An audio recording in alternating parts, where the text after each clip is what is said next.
ઓમ નમો નારાયણ. હું અરુણાબેન પી ગોસ્વામી સુરતથી તમારું સ્વાગત કરું છું અરુસ કિચનમાં. તો આજે આપણે બનાવશું સુરણનું શાક કુકરમાં. તો એના આવ્યું આપણે તો આટલું સુરણ હતું મારી પાસે 2 કપ જેટલું, આ રીતે ઝીણું સુધારેલું એમ એટલું લીધું છે આપણે. અને 2 ડુંગળી આપણે લીધીશ અને 1 ટમેટું, થોડાક લીલા ધાણા અને 1 ગાંઠિયો લસણની કળીઓ અને નોર્મલ બેઝિક મસાલા આપણે હળદર, મીઠું, મરચું, ધાણા, જીરું એમ.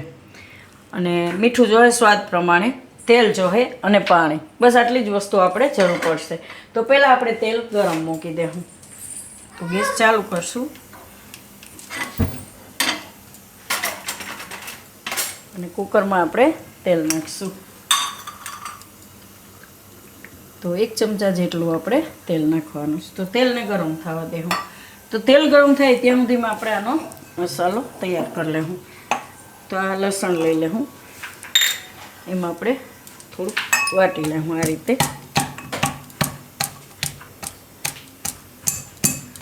થોડીક કળીઓ ભાંગી જાય આ રીતના.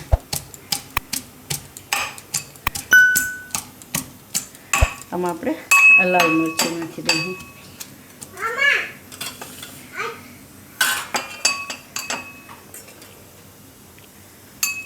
તો 2 ચમચી જેટલું આપણે નાખીશું. નાની ચમચી છે એટલે થોડુંક વધારે.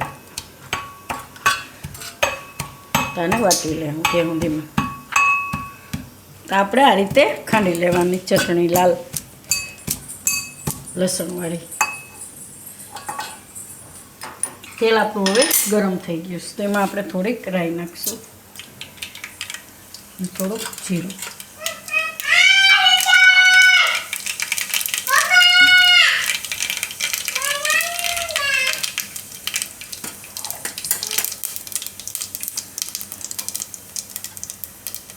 થોડીક આપણે એમાં હિંગ નાખીશું અને ડુંગળી નાખીશું.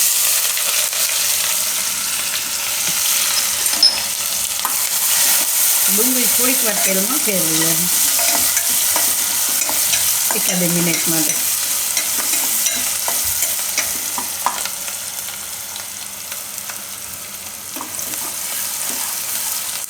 તો ડુંગળી થોડીક વાર આપણે ફેરવી લીધી. તો આ રીતે થોડોક એનો ગુલાબી જેવો કલર થઈ જાય.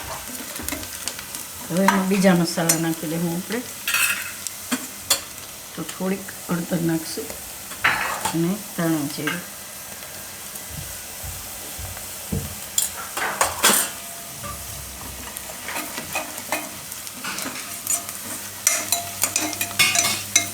હવે આપણે આમાં નાખીશું લાલ મરચું, જે આપણે આ વાટીને લસણવાળું રાખ્યું એ.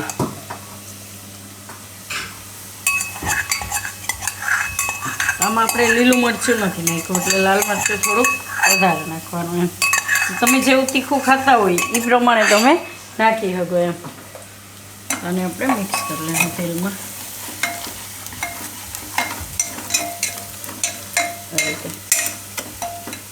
અને ટમેટું નાખી દેવું.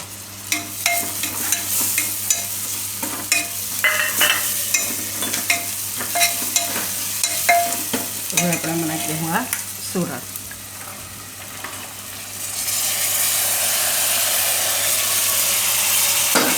અને મિક્સ કરી લઉં.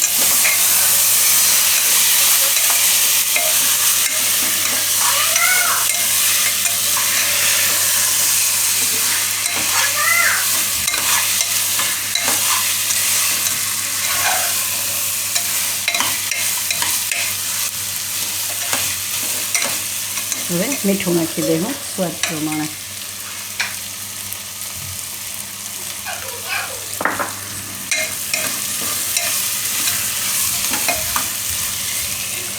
થોડાક લીલા ધાણા નાખી દેવું.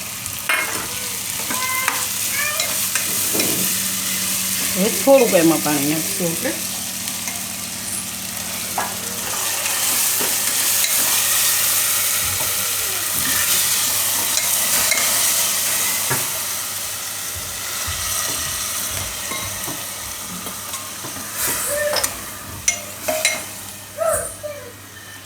થોડુંક આ રીતે રસબસતું હોય એ રીતનું પાણી એમાં નાખવાનું એમ.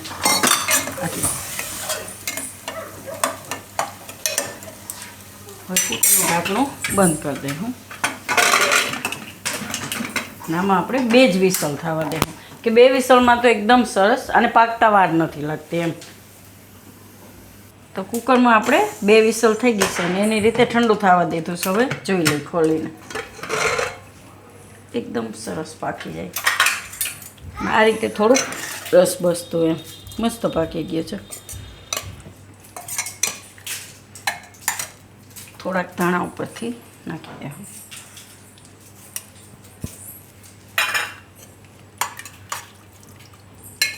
તારે ભાત એ ખાવામાં મજા આવે. રોટલી પરોઠા ગમે ને એ તમે ખાઈ શકો એમ. રોટલો કે સેજ રસ વસ્તુ હોય તો સારું લાગે.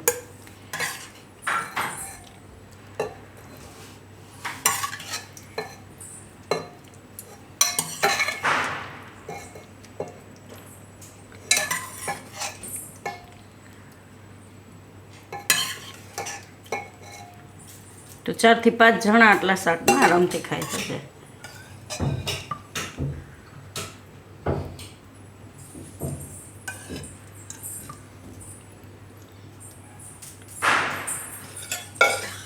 તો તૈયાર છે આપણું સુરણનું શાક કુકરમાં એમ. તો જો તમને મારી આ રેસીપી પસંદ આવી હોય તો એને લાઇક કરજો, શેર કરજો અને મારી ચેનલને સબસ્ક્રાઈબ કરજો અને બેલ આઇકન દબાવવાનું ના ભૂલતા. કમેન્ટ કરીને કહેજો કે તમને કેવું લાગ્યું આ સુરણનું શાક બનાવેલું કુકરમાં.